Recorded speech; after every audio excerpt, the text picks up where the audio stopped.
Think about the last time you watched someone play peekaboo with a baby. The adult covers their face, pauses for just a moment, then reveals themselves with a big smile and a silly sound.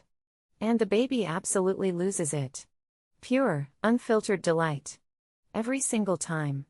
It never gets old for them.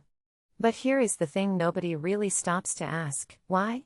Why does this absurdly simple game reduce an infant to fits of laughter across every culture, every language, every corner of the world? The answer, it turns out, reveals something profound about how the human mind comes online, how evolution shaped us to connect with each other, and why that brief moment of hiding and reappearing is actually one of the most psychologically rich experiences of your entire life. Yes, your entire life. Because you went through it too, even if you can't remember it. Let's start at the very beginning, because the story of peekaboo is really the story of a brain being built in real time. When a baby is born, they arrive with far less cognitive hardware than you might expect. They cannot yet understand language, they have no concept of yesterday or tomorrow, and here is the big one: they have absolutely no idea that objects and people continue to exist when they leave their field of vision. To a newborn, when something disappears, it is simply gone. Not hidden. Not behind something. Just gone, as if it never existed at all. Out of sight genuinely means out of mind. This concept, the understanding that things persist even when you cannot see them, is called object permanence, and it is one of the most important cognitive milestones in all of human development. The Swiss psychologist Jean Piaget formally documented this developmental progression back in 1936, mapping out the predictable order in which cognitive and motor abilities emerge in infants. What he found was that the early months of life are a cascade of rapid breakthroughs. By just 2 days old, newborns can already distinguish their caregiver's face from a stranger's. By 6 to 10 weeks, they begin social smiling, noticing when someone is grinning or laughing and starting to mirror that expression back. By 2 to 4 months, something remarkable clicks. They begin to grasp the concept of cause and effect, realizing that their own actions can influence the world around them. Shake a rattle and it makes a sound. Cry and a face appears. The world, it turns out, is responsive. But the real game changer arrives somewhere between 4 and 7 months: object permanence. This is the moment a baby's brain crosses a threshold that changes everything. Suddenly, a person who covers their face has not ceased to exist. They are still there, somewhere behind those hands. And that realization is nothing short of electrifying. Because now, for the very first time, hiding your face is not a magic trick that makes you vanish. It is a puzzle. It is anticipation. It is a secret that is about to be revealed. And the moment you pull your hands away and shout peekaboo, you are not just reappearing. You are confirming something the baby's brand new brain just predicted. You are the proof that their cognitive model of reality is working. This is why developmental psychologists describe peekaboo as a baby's first joke. It has all the structural elements of humor. There is a setup, a familiar pattern, a moment of tension, and then a punchline. The game establishes a reliable format that the baby quickly learns to expect, and then it delivers a slightly surprising outcome within that safe, predictable structure. The laugh that follows is not just delight. It is the sound of a young brain recognizing that it understands how something works. That laugh is cognitive satisfaction made audible. By around 9 months old, the experience of peekaboo reaches its absolute peak. At this age, all of these early milestones have stacked on top of each other in the most perfect way.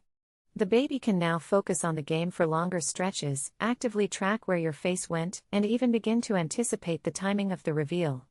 They start to look at your hands before you remove them. They lean forward. Some of them even begin to initiate the game themselves. This is no longer passive entertainment. This is social participation. And that brings us to perhaps the most underappreciated dimension of peekaboo: what it teaches babies about being human. Play researchers use a phrase called serve and return to describe the conversational back and forth between a baby's cues and an adult's responses. When a baby looks at you and you look back, that is a serve and a return. When a baby laughs and you laugh in response, that is another exchange. Peekaboo is essentially serve and return in its most concentrated, joyful form. It teaches eye contact. It teaches turn-taking. It teaches joint attention, the ability to share focus on the same thing with another person, which is a foundational skill for language, empathy, and almost every social interaction you will have for the rest of your life. In other words, while it looks like you are just playing a silly game, you are actually giving an infant their first lesson in how human relationships work. You show up. You disappear. And you come back. Every single time. That is not just a game mechanic. For a baby who is just beginning to understand that the world is permanent and that the people in it are trustworthy, it is one of the most reassuring experiences imaginable. As children grow, peekaboo naturally evolves into increasingly complex forms of play, each one requiring more sophisticated cognitive tools than the last. By the time toddlers can walk, around 1 to 2 years old, peekaboo starts becoming hide and seek. But here is a wonderfully revealing detail from developmental psychology. Toddlers at this stage have not yet developed theory of mind, which is the ability to imagine what is happening inside another person's head. They cannot yet conceive that your perspective is different from theirs. The result: a toddler who covers their own eyes genuinely believes they have become invisible. If they cannot see you, surely you cannot see them. It is not being silly. It is being developmentally honest. By ages 3 and 4, theory of mind begins to emerge and the games shift again. Now children can engage in pretend play, building shared imaginary worlds with other people because they can finally conceptualize that another person's mind is a separate thing that can be invited into a story.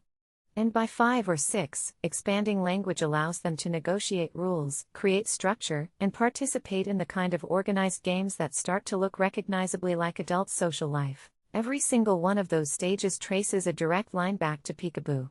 The object permanence that made peekaboo thrilling eventually becomes the theory of mind that makes pretend play possible. The serve and return rhythms of peekaboo become the conversational cadences of friendship. The trust established through that simple, reliable pattern of disappearing and returning becomes the emotional scaffolding for every relationship that follows. So the next time you see someone playing peekaboo with a baby, know that you are watching something far more significant than a distraction tactic. You are watching a human mind come fully online.